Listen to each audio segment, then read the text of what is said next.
கடந்த பிப்ரவரியில வார்த்தை பகிர்ந்து கொள்வதற்கு தேவன் ஒரு வாய்ப்பை கொடுத்தார். ஒரு வருஷத்துக்கு அப்புறம் மறுபடியும் அந்த நாள்ல தேவன் கொடுத்த அந்த வாய்ப்புக்காக நன்றி செலுத்துகிறேன். வேதத்திலிருந்து ஒரு வசனத்தை வாசிக்கலாம். பிள்ளைங்க எல்லாருமே வந்திருக்கிறீங்க. அதனால பிள்ளைங்களே எல்லா வசனங்களும் வாசிக்கட்டும். சரியா? அதனால மேக்சிமம் பிள்ளைங்க வாசிக்கிற மாதிரி பாத்துக்கலாம். நீதிமொழிகள் 29வது அதிகாரம் 25வது வசனம். யாராவது ஒருத்தர் எடுத்து வாசிக்கிறீங்களா? சின்ன பிள்ளைங்க இருக்கிறீங்க. நீதிமொழிகள் 29 25வது வசனம்.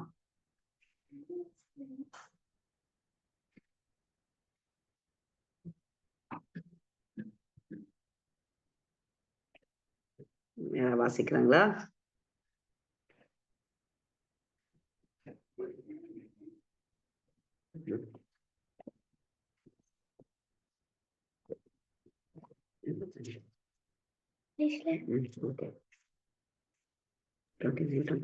மனுஷனுக்கு பயப்படும் பயம் கண்ணினை வருவிக்கும். கர்த்தரை நம்புகிறவனோ உயர்ந்த அடைக்கலத்திலே வைக்கப்படுவான். ஆமேன். ஆமேன். ஓகே, ஒரு விஷயம் ஜெபிக்கலாம். கிருபையாய் சிறுவல் நடத்த நல்ல பிதாவே, அருமையான ஆண்டவரே, இந்த மாணவிகளுக்காக உமக்கு நன்றி செலுத்துகிறேன் சப்பா. ஸ்தோத்திரிக்கிறேன் கத்தாவே. கத்தர் கொடுத்த இந்த வாய்ப்புக்காக நன்றி ஏசப்பா. எத்தனையோ பேருக்கு கத்தாவே சப்பா கிடைக்கப்படாத இந்த ஸ்லாக்கியத்தை கத்தர் ஆண்டவரே இது எங்களுக்கு நீவாய் கொடுத்திருக்கீங்க ஏசப்பா. அதற்காக நாங்க நன்றி செலுத்துகிறோம். வந்திருக்கிற ஒவ்வொருத்தரையும் கத்தர் நீங்க ஆசீர்வதிங்க. ஒவ்வொருத்தருக்கும் இந்த வார்த்தைகள் ஆண்டவரே பிரயோஜனமா இருக்க நல்ல நிலத்துல வந்த விதைகளாய் 100 ஆண்டவரே அதற்கு மேலும் கத்தர் பலன் கொடுக்க கிருபை தந்தருளுமாறு மன்றாடுகிறோம். பேசுகிற அடையாளை மறைத்து கர்த்தர் அப்பா வெளிப்படுமாறு மன்றாடுகிற ஏசப்பா ஆண்டவரே. ஒவ்வொருத்தருக்கு இது பிரயோஜனமாக இருக்கட்டும். கேட்கிறபடி மாத்திரம் அல்ல, அதன்படி நடக்க எங்களுக்கு கிருபையும் பலனையும் தந்தல்வீராக. சகல துதிக்கான மகிமை எல்லாம் உமக்கே செலுத்துகிறோம். மீட்பரட்சி மயேசுநாதன் ஜெபிக்கிறோம் நல்ல பிதாவே. ஆமேன் ஆமேன். நீதிமொழிகள் 29 25ஆம் வசனம். மனுஷனுக்கு பயப்படும் பயம் கண்ணியை வருவிக்கும். கர்த்தரை நம்புகிறவனோ உயர்ந்த அடைக்கலத்திலே வைக்கப்படுவான். ஆமேன்.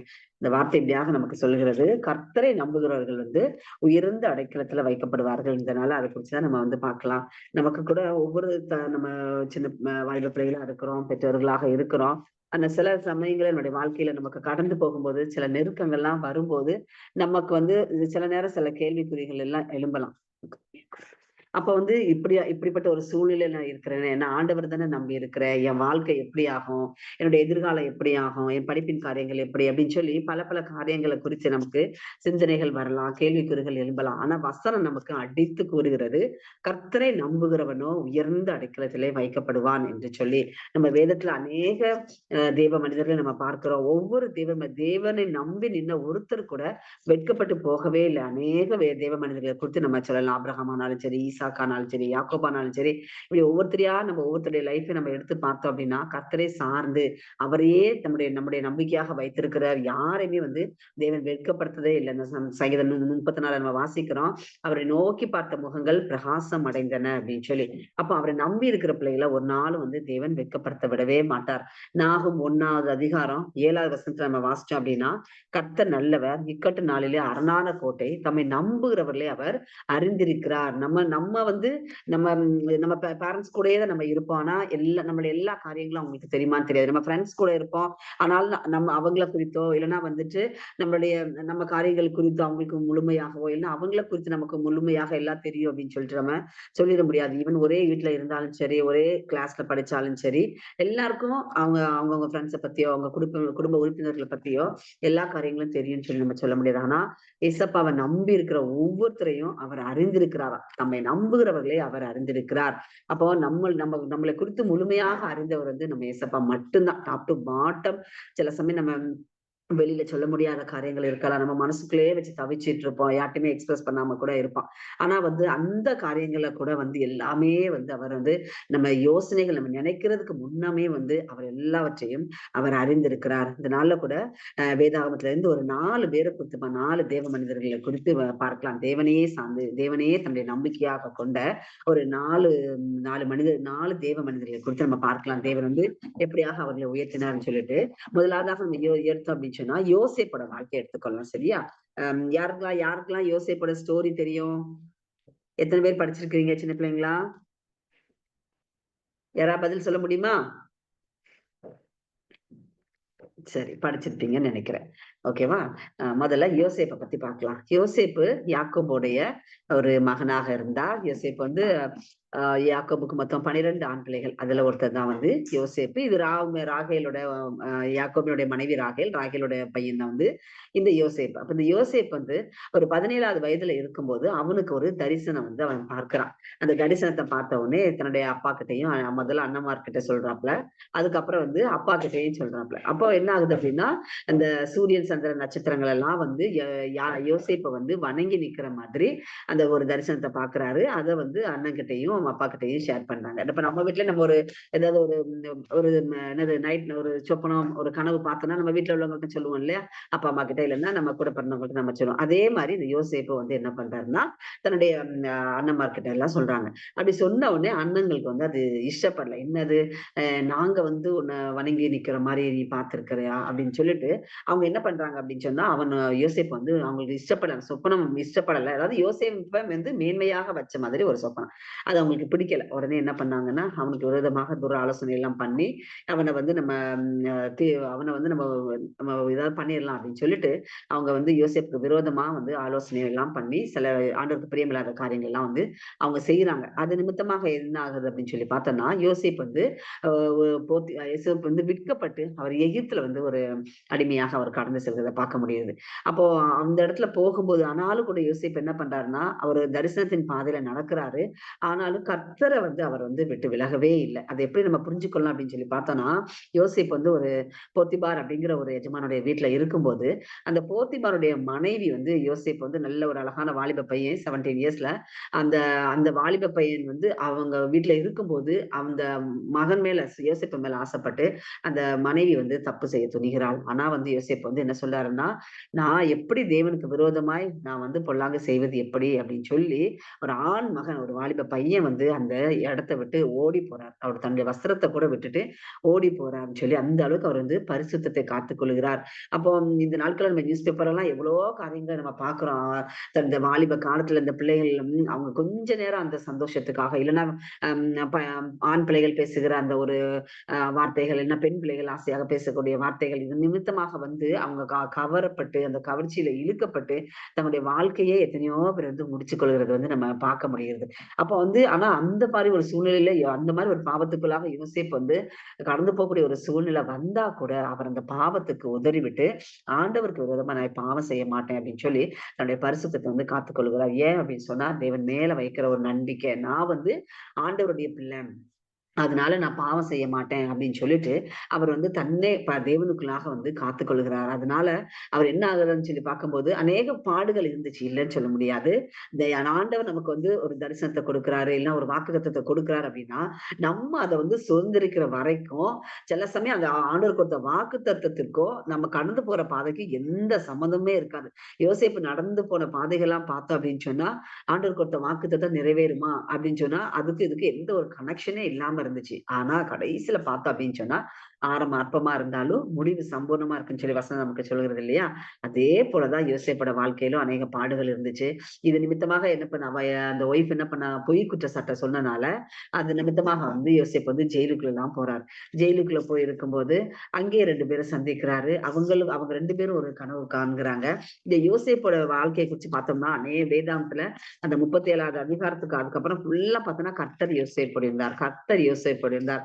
அவன் போகிற இடமெல்லாம் வந்து அவனுடைய காரியங்களை கர்த்தர் பார்த்துக் கொண்டார். அவனுக்கு வந்து மனுஷன் மேல தயவு கிடைத்துச்சு அப்படின்னு சொல்லி கர்த்தர் அவனோடு இருந்தார்ன்ற வார்த்தை வந்து அதிகமான இடங்கள்ல நம்ம அதை பார்க்க முடியும். அப்ப வந்து யோசேப்பு ஏன் கர்த்தர் அவனோடு இருந்தார்னா யோசேப்பு தன் தேவனை வந்து முழுமையாக வந்து நான் தன் தேவனையே தன்னுடைய நம்பிக்கையாக வைத்திருந்ததுனால கர்த்தர் அவனோட கூட இருந்தார். அவன் போகிற இடங்கள் எல்லாருக்குமே வந்து யோசேப்புக்கு தேவனுடைய தேவனுடைய கண்களையும் மனிதனுடைய கண்களையும் தயவு கிடைச்சு நம்ம பார்க்க முடியுது. கடைசியில யோசேப்பு என்ன பண்றாரு, அந்த பார்வோன் ராஜாக்கு அந்த எகிப்து நாட்டிலோட அந்த ராஜாவுக்கு ஒரு சொப்பனம் வருது. அப்ப அந்த சொப்பனம் வந்து அந்த சொப்பனத்துக்கு யார் வந்து அவர் அர்த்தம் இப்படி அந்த சொப்பனம் வந்து அந்த ராஜாவை கலங்கடிக்குது.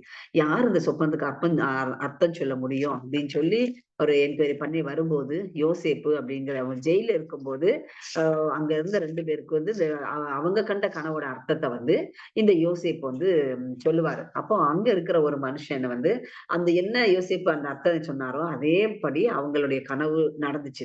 அதே அப்போ அதுல இருந்து அந்த 2 மனுஷங்கள்ல ஒருத்தரை வந்து தூக்குல போட்டுருவாங்க, இன்னொருத்தர் வந்து வெளியில வந்து அந்த அந்த சாரி இந்த பார்வோன் ராஜாவுடைய அரண்மனையில அவர் இருப்பார். அப்போ இந்த மாதிரி ஒரு சொப்பனத்துக்கு அர்த்தம் சொல்ல முடியுமா அப்படின்னு சொல்லி பார்வோன் அப்படி எல்லாம் விசாரிச்சு வரும்போதுதான் அந்த மனுஷனுக்கு அது ஞாபகத்துக்கு வருது. அப்பதான் அவர் சொல்லாரு, ராஜா நான் ஜெயில இருக்கும்போது என் கூட ஒரு மனுஷன் இருந்தான், அவன் வந்து எங்க சொப்பனத்துக்கு அர்த்தம் சொன்னா, அந்த சொன்ன அந்த அர்த்தத்தின் பிரகாரமே எங்களுக்கு வந்து நடந்துச்சு. இன்னைக்கு நான் உங்க கூட நான் இருக்கிறேன், வேலையில இருக்கிறேன் அப்படின்னு சொல்லி சொன்ன உடனே ராஜா உடனே அவனை கொண்டுட்டு வாங்கன்னு சொல்லி ஒரே நிமிஷத்துலதான் யோசேப்போட வாழ்க்கையில பெரிய மாற்றம் வந்துச்சு. அவன் அவ்வளோ நாளா கடந்து வந்த பாதைகள் எல்லாம் ஒரே செகண்ட்ல எல்லாமே மாறி போச்சு. உடனே ஜெயில இருந்து கொண்டு வர்றாங்க, அவனுக்கு ஷேவ் பண்ணி அவனுக்கு ட்ரெஸ் எல்லாம் மாத்தி எடுத்து ராஜவஸ்திரம் எல்லாம் தரித்து அவனை வந்து என்ன பண்றாங்க அப்படின்னு சொன்னா உடனே ராஜா சமூகத்துக்கு கொண்டு வராங்க. கொண்டு வந்து எல்லா அர்த்தத்தையும் வந்து தேவ ஞானத்தினால வந்து யோசேப்பு எல்லா அர்த்தத்தையும் வந்து பார்வோனுக்கு வந்து சொல்றாரு.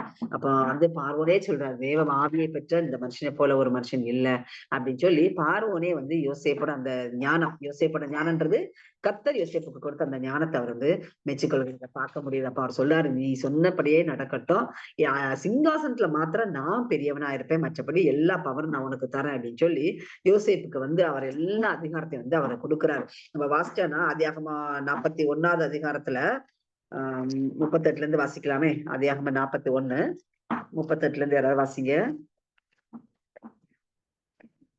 Gen gen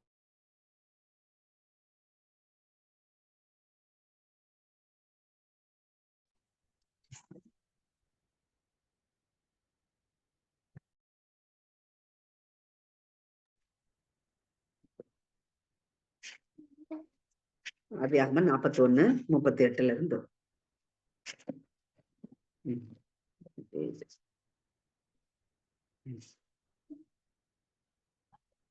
Okay. And Pharaoh said to his servants, can we find such a one as this, a man in whom is the Spirit of God? Read. Then Pharaoh said to Joseph, in some as God has shown you all this, there is no one as discerning and wise as you. You shall be over my house, and all my people shall be ruled according to your word. Only in regard to the throne will I be greater than you. And Pharaoh said to Joseph, see, I have set you over all the land of Egypt.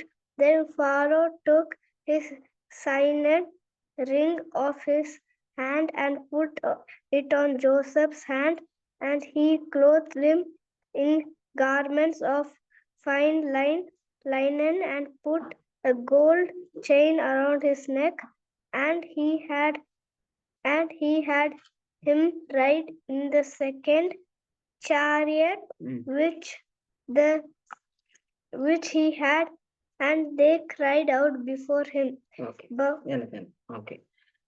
இதுல நம்ம பார்த்தோம்னா 41வது அதிகாரத்துல அவரது பார்வோன் சொல்றதை பார்க்க முடியுது. சிங்காசனத்துல மாத்திரம் உன்னிலும் நான் பெரியவனா இருப்பேன், எகிப்து தேசம் முழுமைக்கும் உன்னை அதிகாரி ஆக்கினேன் அப்படின்னு சொல்லி மொத்த பவரை நம்ம யோசேப்புக்கு கொடுத்து அவனுக்கு அவனுடைய கையில முத்திரை மோதிரத்தை போட்டு மெல்லிய வஸ்திரங்களை உடுத்து பொன் சரப்பணி அவன் கழுத்திலே அரித்து அந்த ரதத்துல ஏற்றி வந்துட்டு எல்லாரையும் நீங்க தெண்டனிட்டு பணியுங்கள் என்று அவனுக்கு முன்பாக கூறி வைத்து எகிப்து தேசம் முழுமைக்கும் அவனை அதிகாரி ஆக்கினான் அப்படின்னு சொல்லி நம்ம பார்க்கிறோம்.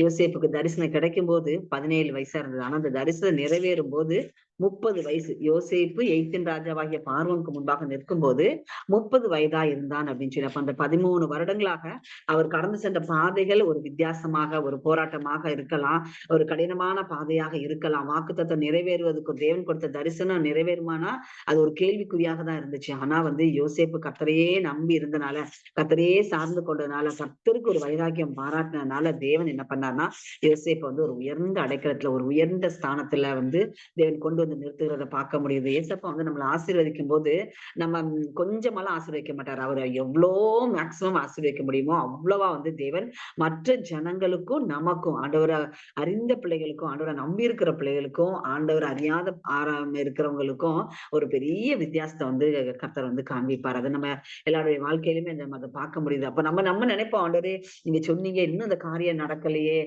நான் கடந்து போற பாதைக்கும் இதுக்கோ நீங்க சொன்ன வாக்கு தத்துவத்துக்கும் எந்த ஒரு சம்மதமும் இல்லாம இருக்குதுன்னு கூட நம்ம நினைக்கலாம். ஆனா ஒரு நாள் அப்படி நம்ம நினைக்க கூடாது. ஏன்னா அவர் நடத்துகிற பாதை வந்து வித்தியாசமா இருக்கும். நம்மளால வந்து அது முடியும் போது மட்டும்தான் நம்மளால அதை வந்து உணர்ந்து கொள்ள முடியும். ஓஹோ, இந்த பாதை இதெல்லாம் நான் வந்து நான் இதை பெற்றுக்கொள்ள இந்த ஸ்டேஷனுக்கு நான் வர்றதுக்காக தான், இந்த ஸ்டேஜுக்கு நான் வர்றதுக்காக தான் ஆண்டவர் என்ன இந்த பாதையில நடத்திருக்கிறார் அப்படிங்கிறத நம்ம வந்து லேட்டா தான் வந்து புரிந்து கொள்ள முடியும். யோசேப்போட வாழ்க்கையில நம்ம பார்த்தப்ப கர்த்தர் சொன்ன வாக்குத்தத்தம் ஒண்ணுமே, அவர் சொன்ன வார்த்தையில ஒண்ணு கூட வந்து தவறி போகவே இல்லை. அவர் காண்பித்த அந்த தரிசனத்தின் பிரகாரமாகவே அந்த தேசத்துல வந்து யோசேப்பு வந்து ஒரு பெரிய அதிகாரியாக உயர்த்தப்படுறாங்க. பஞ்சம் வந்த நாட்கள்ல வந்து பார்வோன் கண்ட சொப்பனத்துல வந்து பஞ்சத்தை குறிச்சு ஆண்டவர் சொல்லியிருப்பாரு. அப்போ யோசேப்பு மூலமாக ஆண்டவர் பெரிய திட்டத்தை கொடுத்து அந்த மக்களை வந்து பஞ்சத்துல இருந்து காப்பாற்ற முடிகிறது. அதே சமயத்துல வந்து அவங்க அண்ணன்மாரும் அவங்க அப்பாவும் கூட அந்த எகிப்து தேசத்திற்கு அந்த தானியங்கள் வாங்க வர்றாங்க. வரும்போது அண்ணன்மார்களுக்கு வந்து தெரியாது அங்க யோசேப்பு தான் அதிகாரியா இருக்கிறாருன்றது அண்ணன்களுக்கு தெரியாது. அவங்க கண்ட சொப்பனத்தின் பிரகாரமாகவே அண்ணன்மார் எல்லாருமே யோசேப்பு முன்பாக வந்து அவங்க பணிந்து கொள்வாங்க. அவங்க கண்ட சொப்பனத்தை வந்து தேவன் வந்து நிறைவேற்றுவார். நம்முடைய வாழ்க்கையிலயும் உங்களுக்கும் இதே மாதிரி ஆண்டவர் வந்து ஒரு வாக்குத்தத்தத்தை கொடுத்திருக்கலாம். நம்ம கடந்து போற பாதைகள் நமக்கு கொஞ்சம் வித்தியாசமா இருக்கலாம். சில சமயம் கால தாமதம் ஆகலாம். இன்னும் நடக்கலையே, இன்னும் தேவன் சொல்லியிருக்கிறாரு, இன்னும் நடக்கலையே, எனக்கு சோர்வா இருக்குது, இது நடக்குமா இது நடக்காதா, இன்னும் ஆண்டவர் தான் பேசினாரா அப்படிலாம் கூட வந்து நமக்கு வந்து நினைக்க தோணும்னா ஆண்டவர் தான் பேசியிருந்தார், அந்த வார்த்தையை உங்களுக்கு உறுதிப்படுத்திருந்தாருன்னு சொன்னா ஒரு துளி கூட நம்ம சந்தேகம் இல்லாம கர்த்தரை நம்பி இருக்கலாம். எப்படி யோசேப்போட வாழ்க்கையில அந்த தரிசனத்தை வந்து ஆண்டவர் நிறைவேற்றி முடித்தாரோ அதே போல வந்து உங்க வாழ்க்கையிலும் கண்டிப்பா தேவன் வந்து அதை வந்து செய்து முடிப்பார். அப்ப இந்த யோசேப்பு கர்த்தரை நம்பினா அநேக துன்பத்தின் பாதையில நடந்தாலும் அவன் பின்வாங்கல. இல்ல ஆண்டவரே, நீங்க எனக்கு இந்த பாதை ரொம்ப கடினமா இருக்குது, கஷ்டமா இருக்குது, என்ன ஜெயில தூக்கி போட்டாங்க அப்படின்னு சொல்லிட்டு யோசேப்பு வந்து ஒரு நாள் வந்து பின்வாங்கி போவே இல்லை. செல்வி சிஸ்டர் கூட சொன்னாங்க இல்லையா, ஒரு நாள் நம்ம ஆண்டவரை விட்டு விலகி போயிடக்கூடாதுன்னு சொல்லிட்டு, விழுந்து போனாலும் நம்ம வந்து திரும்ப எழுந்து வந்துடணும். நீதிவான் விழுந்தால் 7 தரம் விழுந்தாலும் திரும்ப எழுந்திருப்பான்னு சொல்லி நம்ம வாசிக்கிறோம். அதே மாதிரி நம்ம ஒரு சமயம் நம்ம எப்படி கலக்கமா இருந்தாலும் பின்வாங்கி போயிருந்தா கூட நம்ம வந்து ஆண்டவர்கிட்ட ஒப்பு கொடுத்து நம்ம அவர்கிட்ட அவருடைய சமூகத்துக்கு ஓடி வந்தோம். ஏன்னா அவர் மட்டும்தான் நமக்கு தஞ்சம், அவர் தான் எல்லாமே நமக்காக செய்கிறவர். இதுதான் வந்து யோசேப்போட வாழ்க்கையில இருந்து நம்ம கற்றுக்கொண்ட காரியங்கள். பிள்ளைங்க எல்லாரும் கூட இருக்கீங்களா? புரியுதா? யாராவது பதில் சொல்லலாமா? புரியுதுங்க சிஸ்டர். சரி, ஓகே, தேங்க்யூ. அடுத்ததாக நம்ம வந்து ரூத் அப்படிங்கிற ஒரு சகோதரியை குறிச்சு பார்க்கலாம். ரூத்தோட கதை யாருக்காவது தெரியுமா? அவங்க வரலாறு யாராவது கேள்விப்பட்டிருக்கீங்களா? சரி, ஓகே, சரி. ரூத்தையும் பத்தி நம்ம நம்ம கற்றுக்கொள்ளலாம். ரூத் அப்படின்னு சொல்ற ஒரு சகோதரி, சரியா? அவங்க இருந்தாங்க. அவங்களுக்கு வந்து என்னது, அவங்க மாமியார் கூட இருக்கிறாங்க. அவங்க அந்த அவங்க வந்து ஒரு மோவாபிய ஸ்திரின்னு சொல்லும் போது அவங்களுக்கு வந்து நம்ம கர்த்தரை பத்தி தேவனை பத்தி வந்து அவங்களுக்கு தெரியாது, சரியா? அப்ப அப்படிப்பட்ட ஒரு புறஜாதியார்னு சொல்லி நம்ம வாசிக்கிறோம். அப்ப அவங்களுக்கு வந்து தேவனை பற்றி தெரியாத ஒரு சகோதரி தான். ஆனா அவங்க மாமியார் கூட இருக்கிறாங்க. ரூத்தோட ஹஸ்பண்ட் வந்து இறந்து போயிடுறாங்க. அவங்க மாமனார் இறந்து போயிடுறாங்க. அவங்க கணவருடைய சகோதரரும் கூட இறந்து போயிடுறாங்க. அப்ப இந்த மாதிரி ஒரு ட்ராஜடியான ஒரு சிச்சுவேஷன்ல இருக்கும்போது அவங்க இருக்கிற தேசத்துல பஞ்சம் வரனால அவங்க என்ன பண்றாங்க, யூதா தேசத்துக்கு வந்து கடந்து வர்றாங்க. யூதா தேசத்துக்கு அவங்க கடந்து வரும்போது அவங்க மாமி மதர் எல்லாம் என்ன சொல்றாங்க அப்படின்னு சொன்னா, இந்த மாதிரி நம்ம ரொம்ப கஷ்டமா இருக்கலாமா, அதனால நீ வந்து உன்னோட இடத்துக்கு போயிரு, உங்க வீட்டுக்கு நீ போயிரு அப்படின்னு சொல்லிட்டு அவங்க சொல்றாங்க. அப்ப ரூத் என்ன சொல்றாங்க அப்படின்னா, நீ அப்படி இல்ல, நீங்க எந்த தேவனை ஆராதிக்கிறீங்களோ அதே தேவனை தான் நானும் ஆராதிப்பேன். உம்முடைய ஜனம் என்னுடைய ஜனம், உம்முடைய தேவன் என்னுடைய தேவன் அப்படின்னு சொல்லி அந்த தன்னுடைய மாமி ஆராதிக்கிற அந்த தேவன், மாமி யார் ஆராதிக்கிறாங்கன்னா நம்முடைய யெகோவா தேவனாகிய கர்த்தரை வந்து ஆராதிக்கிறாங்க, சரியா? மாமி ஆராதிக்கிற அந்த தேவனே உங்க தேவன் தான் என் தேவன், அதனால நான் உங்களை விட்டு போகவே மாட்டேன்னு சொல்லி நம்முடைய தேவனாகிய கர்த்தரை வந்து தன்னுடைய சொந்த தேவனாக அவங்க ஏற்றுக்கொள்கிறாங்க, சரியா? அப்ப ஏற்றுக்கொள்ளும் போது அந்த தேவனை ஏற்றுக்கொண்டது நிமித்தமாக அவங்க வந்து தன்னுடைய அந்த தேவனை நம்முடைய கர்த்தராகிய ஆண்டவர் என்று அவங்க சொந்த ரட்சகராக ஏற்றுக்கொண்ட நிமித்தமாக ரூத்தோட வாழ்க்கையிலும் ஒரு பெரிய மாற்றம் வர்றதை பார்க்க முடியுது. ரூத் வந்து கணவனை இழந்த ஒரு விதவையா ஆயிட்டாங்க. மாமியார் கூட தான் இருக்கிறாங்க. ஆனா வந்து அந்த தேசத்துல இருக்கக்கூடிய போவாஸ் அப்படிங்கிற ஒரு பெரிய ஒரு மனிதன், நிறைய வயல் நிலங்கள்லாம் உண்டு. ரூத் வந்து அவங்க வயல் நிலங்கள்ல போய் இந்த கதிர்கள் எல்லாம் வந்து பொறுக்கி சாப்பிட கதிர் நிலங்கள் அந்த கதிர்கள் எல்லாம் அவங்க எடுத்துட்டு வர்றதுக்காக போறாங்க. அப்ப அவங்க எடுத்துட்டு வர போகும்போது அவங்களுக்கும் எடுத்துட்டு மாமியாருக்கும் சேர்த்து கொண்டு வர்றாங்க. இப்படியாக இருக்கும்போது தேவனுடைய திட்டத்தின் பிரகாரமாக என்ன ஆகுது அப்படின்னு சொன்னா, அந்த வயல் நிலத்துல போய் இந்த ரூத் வந்து கதிர்களை தான் பொறுக்க போறாங்க. ஒரு நம்ம சாப்பிட்டுக்கலாம், பசியா இருக்கலாம் அப்படின்னு சொல்லி கீழே சிந்திருக்கக்கூடிய அந்த கதிர்களை தான் எடுக்க போயிருக்கிறாங்க ரூத்து. கடைசியில பார்த்தோம் அப்படின்னு சொன்னா, தன் தேவனை வந்து தேவனை தேடி வந்த ரூத்துக்கு தேவனையே சார்ந்து அவர் தான் என் தெய்வம், அவர் தான் எனக்கு எல்லாம் அப்படின்னு சொல்லி விடாப்பிடியா ரூத் வந்து உறுதியா ஆண்டவரை வந்து பற்றி கொண்டாங்க. அப்படி பற்றி கொண்டதுனால என்ன ஆகுது அப்படின்னு சொன்னா, எந்த நிலத்துல போய் கதிர்களை பொறுக்க போனாங்களோ அந்த நிலத்துக்கே வந்து ரூத் வந்து என்ன ஆகுறாங்கன்னா ஓனர் ஆகுறாங்க, முதலாளி அம்மாவா மாற்றப்படுகிறார் கர்த்தரால. எவ்வளவு பெரிய ஆச்சரியம் இல்ல. இந்த ஒரு நேரத்துக்கு சாப்பாடு நமக்கு கிடைக்குமா அப்படின்னு சொல்லி ஒரு ஏக்கத்தோட கூட போயிருக்கலாம். ஆனா வந்து தேவனுடைய திட்டம் வித்தியாசமா இருக்குது. அதான் சொல்றாங்கல்ல, என் நினைவுகள் உன் நினைவுகள் அல்ல, என் வழிகள் உன் வழிகளும் அல்ல அப்படின்னு சொல்லி நம்ம நினைப்போம். நம்முடைய மனித மூளைக்கு ஏற்ற மாதிரி கொஞ்சமா சின்னதா வந்து நம்ம வந்து அதை நம்ம திங்க் பண்ணுவோம். இப்படிதான் இருக்கும், இந்த மாதிரி நடக்கணும், அப்படி நடக்கணும், இப்படி நடக்கணும்னு சொல்லி நம்ம ஒரு குறுகிய வட்டத்துக்குள்ள வந்து நம்மளுடைய பிளானிங் எல்லாம் இருக்கும். ஆனா ஏசப்பா பிளான் பண்ணார் அப்படின்னு சொன்னா அது பெரிய ஒரு என்ன சொல்றதுக்கு, அதுக்கு வந்து ஒரு எல்லையே கிடையாது. அவர் நம்ம அவரால் ஆசீர்வதிக்கப்படும் போதுதான் தெரியும், ஓ இப்படி கூட இந்த காரியங்கள் எல்லாம் இருக்குமா, இப்படிலாம் கூட நடக்குமா அப்படின்னு சொல்லி ரொம்ப ஒரு ஆச்சரியப்படக்கூடிய விதமா தேவன் வந்து நம்மள ஆசீர்வதிப்பார். அப்படிதான் வந்து ரூத்தோட வாழ்க்கை இருந்துச்சு. அப்ப அந்த ஜனங்கள் எல்லாமே ரொம்ப ஒரு ஆச்சரியப்பட்டு பார்த்திருப்பாங்க. இல்ல இந்த நிலத்துல வந்து இவ கதிர் பொறுக்க தானே வந்தா, ஆனா பார்த்தா இப்ப இந்த நிலத்துக்கு இவளே வந்து ஓனர் ஆயிட்டாளே அப்படின்னு சொல்லி எல்லாருமே வந்து ஆச்சரியப்பட்டிருக்க முடியும். அப்படிதான் இந்த ரூத் வந்து தேவன் அவ்வளோ தூரம் வந்து கனப்படுத்தினாங்க. ரூத் கடைசியில எவ்வளவு மகிமையா அவங்களுடைய வாழ்க்கை இருந்துச்சு அப்படின்னு சொல்லி பார்த்தோம் அப்படின்னா, இந்த ரூத் 4வது அதிகாரத்துல பார்த்தோம். 4வது அதிகாரம் 17, 18 யாராவது வாசிக்கலாமா? ரூத் 4வது அதிகாரம் 17, 18.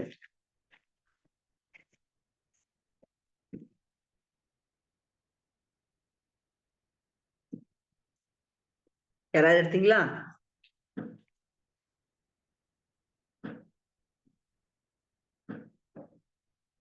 பசங்களா?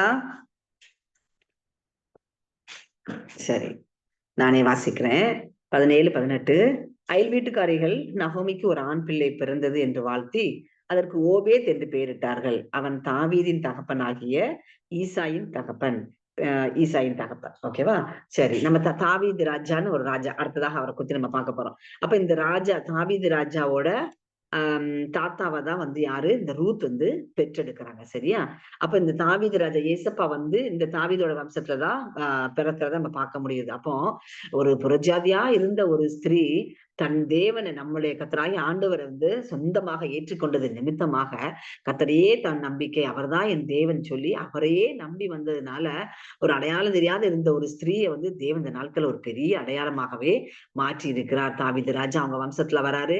அந்த தாவீது ராஜாவுடைய அந்த யூதா கோத்திரத்துலதான் யாரு வரான்னு சொல்லி பார்த்தா நம்மளுடைய ஆண்டவராகிய இயேசு கிறிஸ்து வந்து பிறக்கிறத பார்க்க முடிகிறது. அப்போ யாரு வேணாலும் ஆண்டவரை வந்து ஏற்றுக்கொள்ளலாம், இவங்கதான் ஏற்றுக்கொள்ளணும், இல்லைன்னா ஏசப்பா வந்து நமக்கு மட்டும்தான் சொந்தம் அப்படின்லாம் கிடையாது. அவரை கேள்விப்பட்டவங்க கண்டிப்பா அவரை குறித்து வந்து அவங்க ஏற்றுக்கொள்ளும் போது கர்த்தர் வந்து அவங்களை வந்து ஒரு பெரிய உயர்ந்த அடைக்கலத்துல ஒரு பெரிய எல்லாருடைய கண்களும் பார்க்கும்படியா வந்து தேவன் அவங்கள ஆசீர்வதிக்கிறத வந்து நம்ம பார்க்க முடிகிறது. தான் நம்ம ரூத்தோட வாழ்க்கையில பாக்குறோம். ஆண்டவர் யாருன்னே தெரியாது. அவங்க மாமியார் மூலமா அவங்க கேள்விப்பட்டிருந்திருக்கலாம் ஒருவேளை. ஆனாலும் கூட கர்த்தரையே ஆனா அப்படி மாமியார் மூலமா கேள்விப்பட்டிருந்தா கூட அந்த மாமியாரே சொல்றாங்க, நீ வந்து போயிரு, உன் வீட்டுக்கு போயிரு அப்படின்னு சொல்லி உன் ஜனத்துக்கு கூட போய் சேர்ந்துரு அப்படின்லாம் சொல்லும்போது கூட அவங்க வந்து விடல. ஆண்டவர் தான் என்னுடைய தேவன், உங்க தேவன் தான் என்னுடைய தேவன் சொல்லி அவங்க தேவன் வந்து உறுதியாய் பற்றி கொண்டனால ஆண்டவர் வந்து ரூத்தை வந்து நிறைவாய் ஆசீர்வதிக்கிறத நம்ம பாக்குறோம். 2வது அதிகாரத்துல 12வது வசனம், உன் செய்கைக்கு தக்க பலனை கர்த்தர் உனக்கு கட்டளையிடுவாராக, இஸ்ரவேலின் தேவனாகிய கர்த்தருடைய செட்டைகளின் கீழ் அடைக்கலமாய் வந்த உனக்கு அவராலே நிறைவான பலன் கிடைப்பதாக என்றான். அப்போ வந்து ரூத்தை வந்து தேவன் நிறைவா ஆசீர்வதிச்சு கர்த்தராகிய இயேசு கிறிஸ்துவை அவங்க சந்ததியில வரக்கூடிய அளவுக்கு தேவன் அவங்களுக்கு ஒரு பெரிய கனத்தையும் மகிமையும் கொடுத்திருக்கிறாங்க. இந்த நாள் வரைக்கும் நம்ம வந்து ரூத்தை குறிச்சு நம்ம தியானித்து கொண்டேதான் இருக்கிறோம். சரியா? அப்ப வந்து ரூத்தோட நம்மளும் கூட கர்த்தரை நம்ம நம்பிக்கையா வைக்கும் போது எப்படி ரூத்தை வந்து யாருக்குமே தெரியாம இருந்த ரூத்த ஒரு பெரிய எல்லாருடைய கண்களும் ஆச்சரியப்படும்படியாக தேவன் மாற்றினாரு. அதே மாதிரி இந்த நாள்ல நம்மளும் கூட அவரையே நம்பி இருக்கும் போது சின்ன சின்ன காரியங்களுக்கு பெரிய பிரச்சனை வரும்போது மட்டும்தான் நம்ம ஜெபம் பண்ணணும் அப்படிலாம் கிடையாது. சின்ன சின்ன காரியங்களுக்கு வந்து நம்ம ஜெபம் பண்ண பழகிக்கணும். வீட்டை விட்டு வெளியே போறோமா, இசப்பா நான் வெளியே போறேன், நீங்க பாதுகாத்துக் கொள்ளுங்க, அதுக்கு நன்றி அப்படி சொல்லிட்டு போறோம். திரும்ப வெளியே வரும்போது இசப்பா நான் போயிட்டு வந்த இடங்கள்ல கூட இருந்தீங்க, பத்திரமாய் பாதுகாத்துக் கொண்டீங்கன்னு சொல்லி நன்றி சொல்லி பழகணும். அப்படி படிக்க புக் எடுக்கிறீங்கன்னாலும் புக் எடுக்கும் போதும் இசப்பா நான் படிக்க போறேன், என் கூட இருங்க, எனக்கு நல்ல ஞானத்தை கொடுங்க அப்படின்னு சொல்லி நம்ம ஜெபம் பண்ணணும். படிச்சு முடிச்சதுக்கு அப்புறமும் நன்றி செலுத்தணும். எக்ஸாம் எழுத போனாலும் பேப்பர் கொஸ்டின் பேப்பர் கையில வாங்கினோடனே நம்ம ஜெபம் பண்ணணும். சப்பா நம்ம எக்ஸாம் எழுத போறோம், எனக்கு படிச்சிருக்கிறேன், நீங்க வந்து படிச்சதெல்லாம் ஞாபகப்படுத்தி கொடுங்க, எல்லாம் கரெக்டான ஆன்சரா எழுதணும் அப்படின்னு சொல்லி சின்ன சின்ன காரியங்கள் எல்லாம் வந்து நம்ம ஜெபம் பண்ண ஆரம்பிக்கும் போது நம்ம வந்து அதாவது ஜெபன்றது வந்து என்னது, தேவனோட கூட உள்ள ஒரு உறவு தான். சரியா? அப்ப அவர் கூட அந்த கம்யூனிகேஷன் வந்து இருந்துட்டே இருக்கணும். நம்ம பேசிட்டே இருக்கணும். எசப்பா எசப்பா எசப்பா இது செய்யற எசப்பா, என் கூட இருங்க எசப்பா அப்படி சொல்லி ஒவ்வொன்று அவர் கூட வந்து நமக்கு ஒரு இன்ட்ராக்ஷன் வந்து நம்ம இருந்துட்டே இருக்கணும். இன்னைக்கு நான் வர்றேன், அப்ப இன்னைக்கு நான் உங்க கூட பேசியிருக்கிறேன், இன்னும் ஒரு வருஷத்துக்கு உங்க கூட பேசவே இல்லை அப்படின்னு சொன்னா நமக்கு இடையில எந்த ஒரு கம்யூனிகேஷனுமே இருக்காது. அதே மாதிரிதான் ஆனா நம்ம ஏசப்பா கிட்ட அப்படி இருக்கக்கூடாது. டெய்லி நிமிஷத்துக்கு நம்ம வந்து பேசிட்டே இருக்கணும். ஏதாவது வசனங்கள் உங்களுக்கு ஏசப்பா ஞாபகப்படுத்தி கொடுக்குறாருன்னா அதை வந்து வாயில் நம்ம அடிக்க சொல்லிட்டே இருக்கணும். சரியா? அப்ப வந்து நம்ம உறுதியாய் நம்ம பிடிச்சு கொள்ளும் போது கர்த்தர் கண்டிப்பா நம்மள வந்து உயர்த்துவார். இது நம்ம ரெண்டாவது யாரை குறிச்சு பார்த்தோம், இப்ப நம்ம ரூத்தை குறிச்சு பார்த்திருக்கிறோம். ஓகேவா? அடுத்து கூட தாவீதை பார்க்கலாம். இந்த தாவீது யாருன்னு சொன்னேன், இந்த நம்ம ரூத்தோட வம்சவல்ல வந்தவர். ஓகே, ரூத்தோட பேரமரம். சரியா? ரூத்தோட தாத்தா தான் இவங்க பெற்றெடுக்கிறாங்க. அதுக்கப்புறம் அதுல வரக்கூடியவர் தான் யாரு, நம்ம தாவீது. தாவீதை குறிச்சு யாராவது கேள்விப்பட்டிருக்கீங்களா?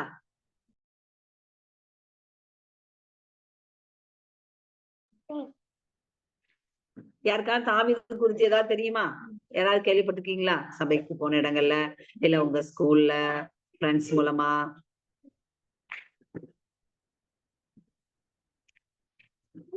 சரி, ஓகே, சரி நான் சொல்றேன். சரியா? இந்த தாவீது வந்து அவர் வந்து இஸ்ரவேலுடைய 2வது ராஜாவா தேவன் வந்து அவரை நியமிக்கிறார். ஓகேவா? அப்ப தாவீது அவர் எப்படியாப்பட்டவர்னா, அவர் ரொம்ப வந்து தேவனையே நம்பினவர், ரொம்ப இசப்பாக்குள்ள ரொம்ப ஒரு பிரியமா இருந்தவர். தாவீது எங்கன்னா ஆடுகள் தான் மேய்ச்சிட்டு இருந்தாரு வனாந்திரத்துல. அவங்க வீட்டுல அவர் வந்து மற்ற சகோதரர் எல்லாம் அப்பா வந்து ரொம்ப நல்லா நல்லா வச்சுக்கிட்டாங்க, நல்லா பராமரிச்சுட்டாங்க. ஆனா அந்த தாவீது வந்து எல்லாராலையுமே வந்து ஒரு மறக்கப்பட்ட ஒரு மனிதனாக தான் தாவீது இருந்தார். வனாந்திரத்துக்கு வந்து என்ன பண்ணுவாங்கன்னா, நீ ஆடுகளை மேய்க்க போன்னு சொல்லி ஆடுகளை மேய்க்க வந்து விட்டுருவார். ஆனாலும் அந்த வனாந்திரத்துல எல்லாம் இருக்கும்போதுதான் தாவீது எழுதின சங்கீதம் வந்து நம்ம 23வது சங்கீதம். அதனாலதான் அவர் சொல்றாரு, கர்த்தர் மேய்ப்பரா இருக்கிறார், நான் தாழ்ச்சி அடையேன்.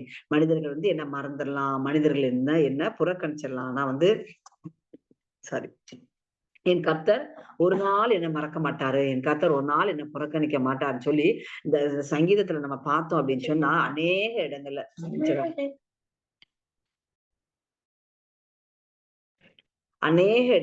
சங்கீதங்கள்ல அவர் தன்னுடைய நம்பிக்கையை வெளிப்படுத்துறத பார்க்கலாம். சிறு வயது தொடங்கி நீரே என் நம்பிக்கை அப்படின்னு சொல்லி சொல்றாரு. நான் நம்புகிறது உம்மாலேதான் வரும் அப்படின்னு சொல்றாரு. கிழக்கிலோ மேற்கிலோ வனாந்திர திசையில இருந்தோ ஜெயம் வராது, நீங்க மட்டும்தான் எனக்கு ஜெயத்தை கொடுக்க முடியும் அப்படின்னு சொல்லி தாவீது தன்னுடைய நம்பிக்கை எல்லா சங்கீதங்களையும் கூட அவர் அநேக சங்கீதங்களை அவர் வெளிப்படுத்திருக்கத நம்ம பார்க்க முடியுது. அப்போ சொந்த குடும்பத்தால புறக்கணிக்கப்பட்ட ஒரு மனிதன் தான் இந்த தாவீது. நம்ம சாமுவேல் தீர்க்கதரிசி வந்து அவங்க வீட்டுல வந்து சாமுவேல் தீர்க்கதரிசிட்ட வந்து கர்த்தர் சொல்றாரு, நீ வந்து போய் ராஜாவை போய் நீ அபிஷேகம் பண்ணணும், ஈசாயோட குமாரன்ல போய் ராஜாவை போய் அபிஷேகம் பண்ணு அப்படின்னு சொல்லி சொல்லும் போது சாமுவேல் அங்க போய் வீட்டுல போய் கேட்கிறாரு ஈசாய் கிட்ட. ஒவ்வொரு குமாரரையா கேட்கும் போது ஈசாய் வந்து ஒவ்வொருத்தரையா போய் வந்து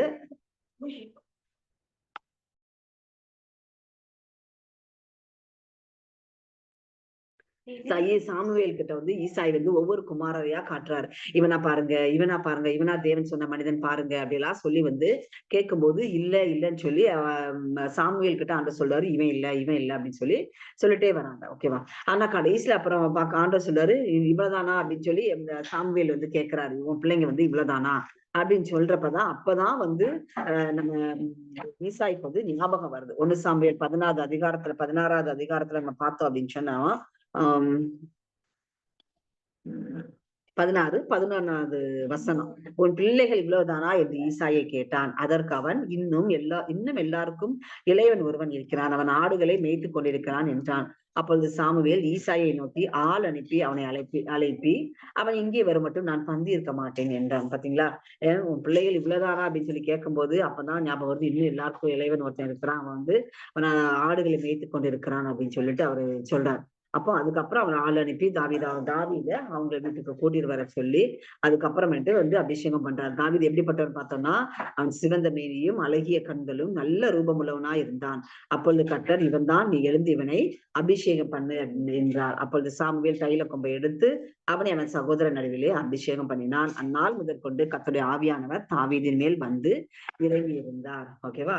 அப்ப குடும்பத்தால புறக்கணிக்கப்பட்ட அந்த தாவீது தான். ஆனா தேவன் வந்து அவரை மறக்கல. ஏன்னா தேவனுக்கும் தாவீதுக்கு இடையில அப்படிப்பட்ட ஒரு கம்யூனிகேஷன் இருந்துச்சு. எல்லா சூழ்நிலைகளிலும் வந்து தாவீது தன் கர்த்தரையே தன் நம்பிக்கையாக வந்து கொண்டிருந்தார். தாவீதோட மாமனார் வந்து சவுல். அவர் வந்து எப்போது வந்து தாவீதை வந்து கொலை செய்வதற்கே தேடிட்டு இருப்பார். தாவீதோட பையனும் கூட தாவீதை வந்து பகைத்து அவரையும் கூட வந்து விரோதிக்கும் போது, கொலை செய்ய தேடும் போது கூட, அந்த மாதிரி ஒரு சூழ்நிலைகள்ல கூட தாவீது தன்னுடைய கர்த்தரையே தேடினார். இப்ப எல்லா சமயத்துல எல்லா நெருக்கத்துல இருந்தும் அவர் வந்து ஆண்டவரை மாத்திரம், மனிதர்களை அவர் சார்ந்த தாவீதோட வாழ்க்கை இருக்கவே இல்லை. எந்த ஒரு யுத்தத்திற்கு எங்க போறதா இருந்தா கூட, ஆண்டவரே நான் இந்த இடத்துக்கு யுத்தத்துக்கு நான் போலாமா, நான் இதுல ஜெயத்தை பெற்றுக்கொள்ளணும் அப்படின்னு சொல்லி எல்லா காரியங்களையும் தேவன் கிட்ட கேட்டு கேட்டு செய்ய பழகி கொண்டவர் தான் வந்து யாரு? தாவீது. சரியா? அப்ப நம்மளும் அதே போல வந்து நம்முடைய நம்பிக்கை மொத்தத்திலேயே கர்த்தர் மேல இருக்கிறது மாதிரி நம்ம பார்த்துக்கொள்ளணும்.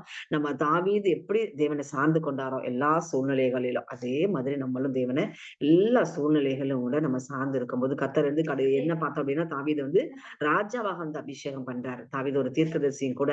தாவீதை வந்து ராஜாவாக அபிஷேகம் பண்ணி அவருடைய ஆட்சியில கர்த்தர்கிட்ட கேட்டு கேட்டு தாவீது எல்லா காரியங்களையும் செய்யறதை பார்க்க முடியுது. ஒரு வனாந்தரத்துல இருந்த ஒரு ஆடுகளை மேய்த்த ஒரு சிறுவன் தான் தாவீது. குடும்பத்தால மறக்கணிக்கப்பட்ட ஒரு பையனாக தான் தாவீது சிறுவனாக ஒரு வாலிபனாக ஒரு இருந்தான்னு வச்சுக்கலாம்.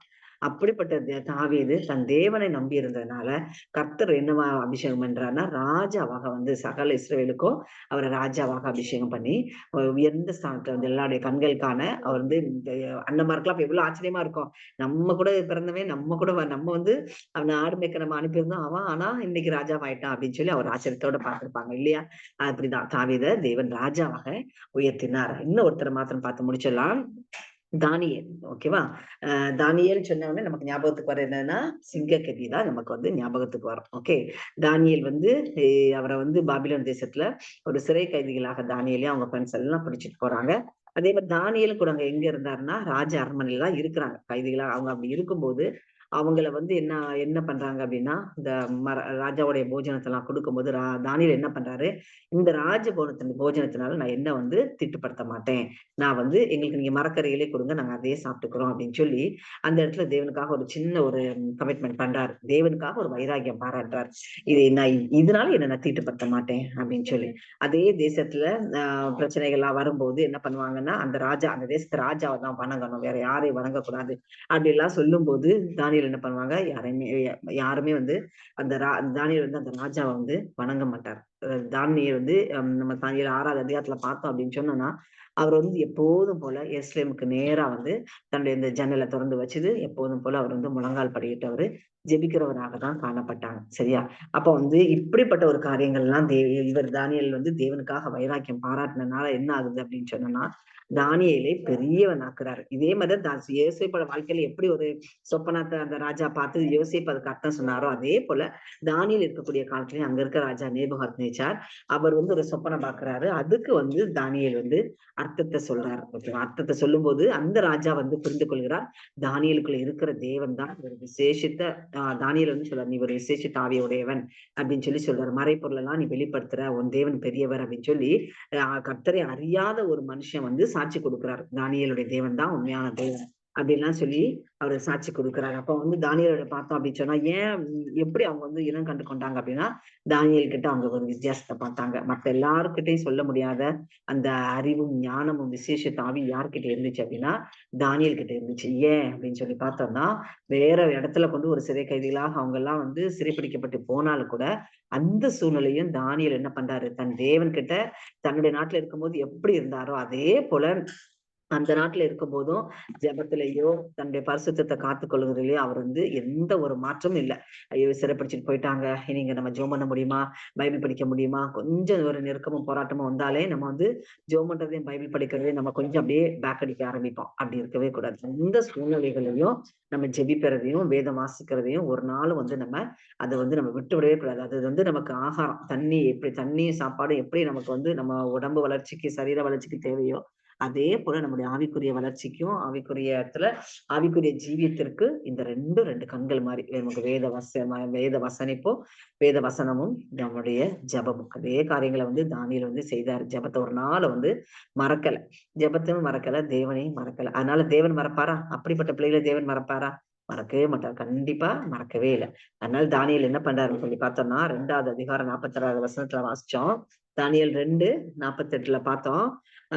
பின்பு ராஜா தானியேலை பெரியவனாக்கி அவனுக்கு அநேகம் சிறந்த வெகுமதிகளை கொடுத்து அவனை பாபிலோன் மாகாணம் முழுவதுக்கும் அதிபதியாகவும் பாபிலோனில் உள்ள சகல ஞானிகளின் மேலும் பிரதான அதிகாரியாகவும் நியமித்தான். ஓகே, தானியேலை எப்படி நியமிக்கிறாங்களாம்? பிரதான அதிகாரியாக எல்லாத்த காட்டிலையும் ஹையஸ்ட் ஒரு போஸ்ட்ல வந்து தானியேலை வந்து அவங்க உயர்த்துறத அந்த ராஜா வந்து உயர்த்துறத பார்க்க முடியுது. எங்க சொந்த நாட்டிலேயே உயர்த்தப்பட்டான் தாவீது?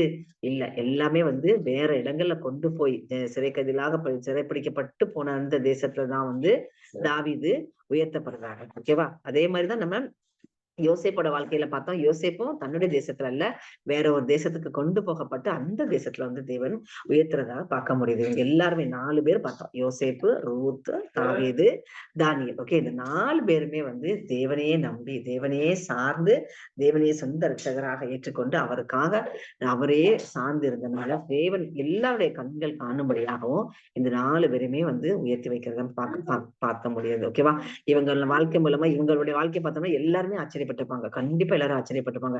ஒரு காலத்துல இவங்க இப்படி இருந்தாங்களே, இப்ப இன்னைக்கு இவ்வளவு தூரம் இவ்வளவு ஆசீர்வதிக்கப்பட்டிருக்காங்களா, இதுக்கு காரணம் என்ன அப்படின்னு சொல்லி அவங்க அதை பார்த்தோம்னா காரணம் வேற யாரும் இல்ல, கர்த்தர் மட்டும்தான். அவர் மட்டும்தான் நம்மள வந்து ஆசீர்வதிக்க முடியும். கர்த்தருக்கு பயப்படுகிற சிறியோரையும் பெரியோரையும் அவர் ஆசீர்வதிக்கிறார் அப்படின்னு சொல்லி வசனம் சொல்றது. சரியா? அதனால வந்து நம்மளுடைய வாழ்க்கையிலும் நீங்க எந்தெந்த சிச்சுவேஷன்ல இருக்கீங்கன்றது தெரியல, எனக்கு தெரியல, கர்த்தருக்கு மட்டும்தான் தெரியும். அவர் தான் உள்ளந்திரியங்களே ஆராய்ந்து தெரிகிற தேவன். ஓகே, அப்போ உங்களுடைய எல்லா காரியங்களும் அவர்கிட்ட ஒப்புவீங்க. ஒரே வசனமா வாசி முடிச்சலாம். சங்கீதம் 37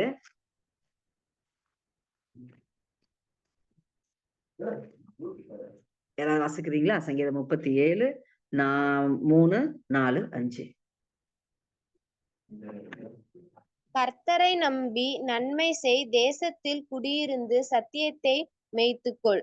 கர்த்தரிடத்தில் மனமகிழ்ச்சியா இரு, அவர் உன் இருதயத்தின் வேண்டுதல்களை உனக்கு அருளச் செய்வார். உன் வழியை கர்த்தருக்கு ஒப்புவித்து அவர் மேல் நம்பிக்கையா இரு, அவரே காரியத்தை வாய்க்க பண்ணுவார். ஆமேன். ஆமேன். ஓகேவா? அப்ப கர்த்தரை நம்பி நம்ம நன்மை செய்யணும். தேசத்தில் குடியிருந்து சத்தியத்தை மேய்ந்துக்கொள்னா அவருடைய வசனத்தை நம்ம வந்து கடைபிடிக்கணும், வாசிக்கணும், நம்ம கடைபிடிக்கணும்.